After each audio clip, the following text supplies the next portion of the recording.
Come on, Roach.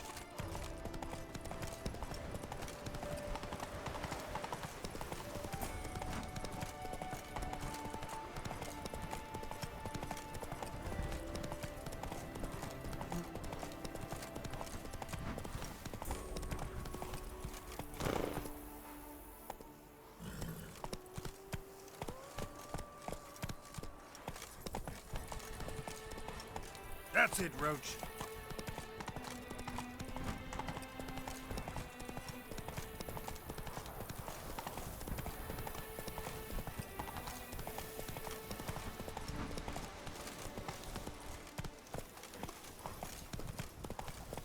Hey-ya.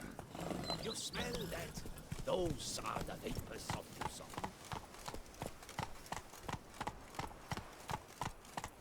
Come on, Roach.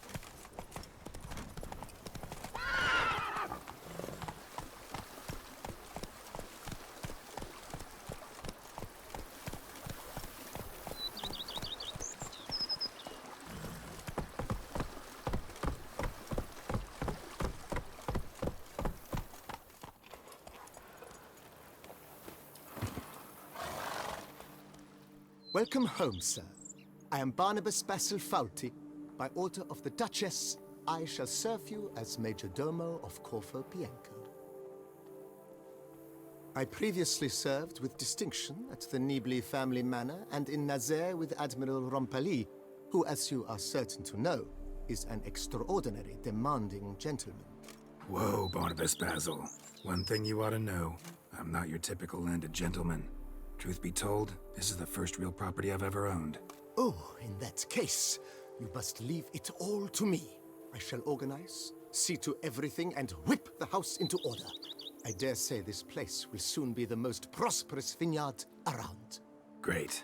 Can already see I'm in good hands. Vineyard comes across as a place with a rich history.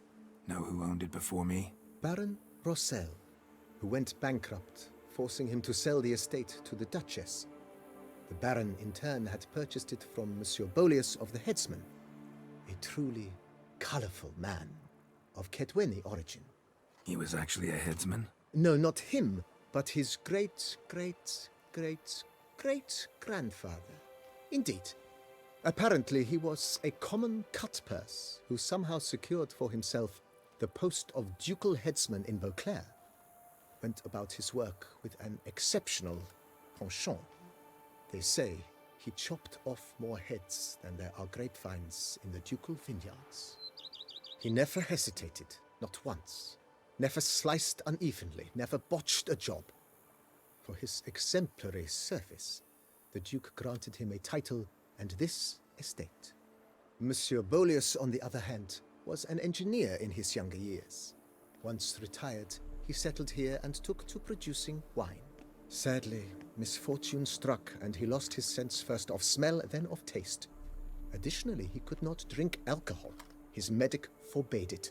Shame that. He gave up making wine? Not at all. He made even more of it.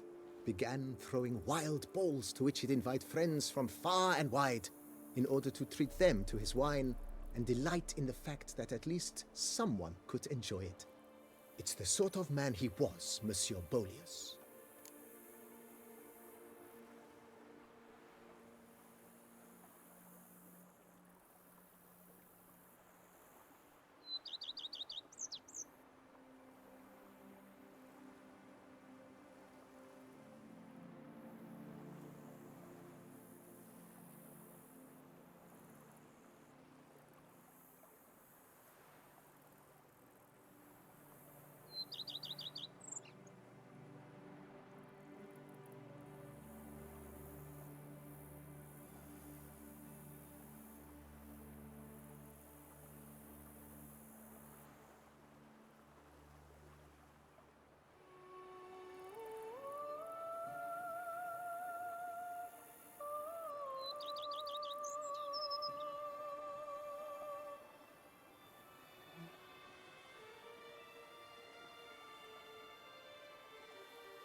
Mind giving me a little tour de Corvo Bianco? Not in the least.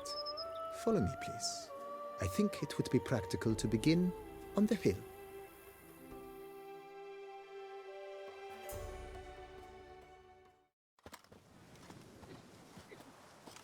Behold, sir, your estate in all its splendor.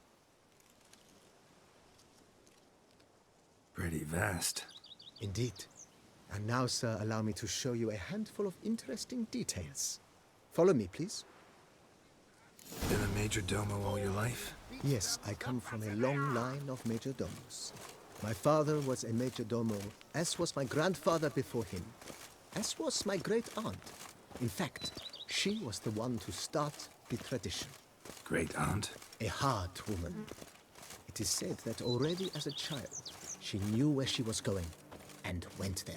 When she arrived in Beauclair, she signed on as a chambermaid at one of the vineyards, then slowly worked her way up to major domo. She dragged the rest of the family up the same path. The servants' quarters. I occupy the green home. With the Duchess's permission, I have hired a full staff.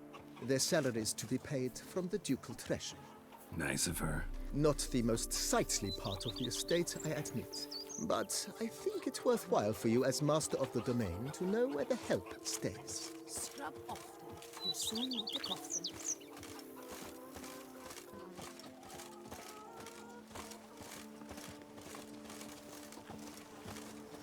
Baron Rossel ordered the vines in this part of the estate uprooted and olive groves planted in their place. They look beautiful, especially come spring. Don't look at all bad now, either.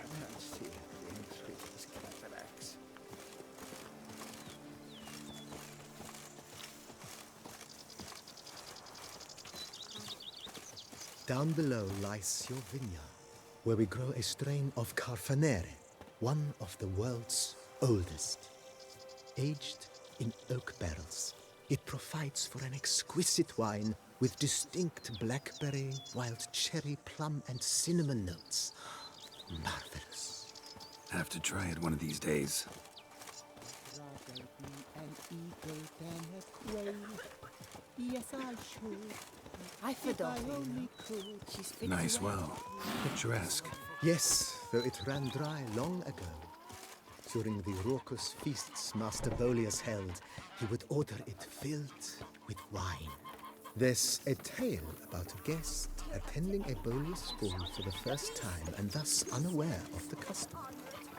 He had suffered great heartbreak and had decided to end his life by jumping into the well.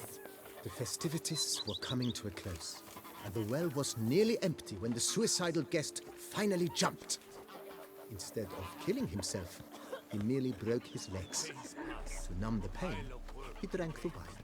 Drank himself to death? Not at all. When found the next day, he had concluded he'd witnessed twin miracles. The water had been changed into wine, and he had survived. He retired to a monastery in the Dragon Mountains and began preaching the wisdoms of Lebioda.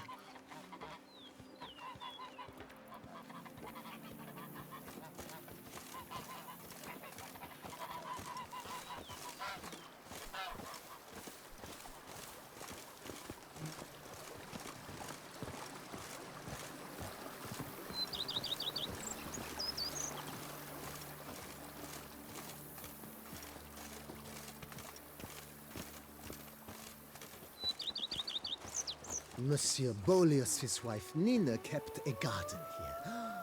A supremely lovely place it was. Bit neglected now. I agree. Yet nothing stands in the way of restoring it to its former glory, and once again planting it with herbs and other vegetation.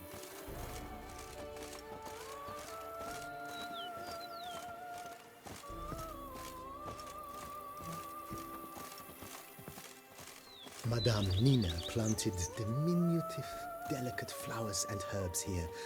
One might say their aroma still hangs in the air. You're quite the romantic, Barnabas Basil.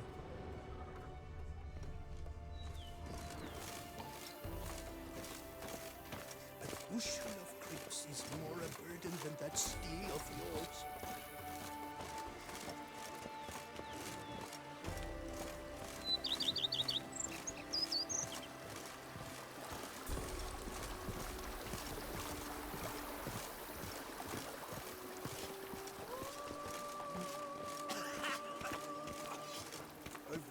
to my chin and I've caught some rock. This served as an additional wine cellar in years of plentiful harvests.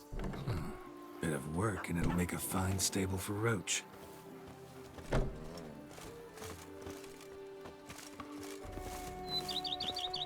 The Dutch is small, but do you know any who's not heard of our wines? The cellars, voila.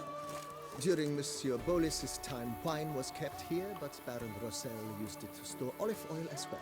I took the liberty of cleaning up the mess, which I made while fighting the Bruxa. Thanks, Barnabas Basil. Appreciate it.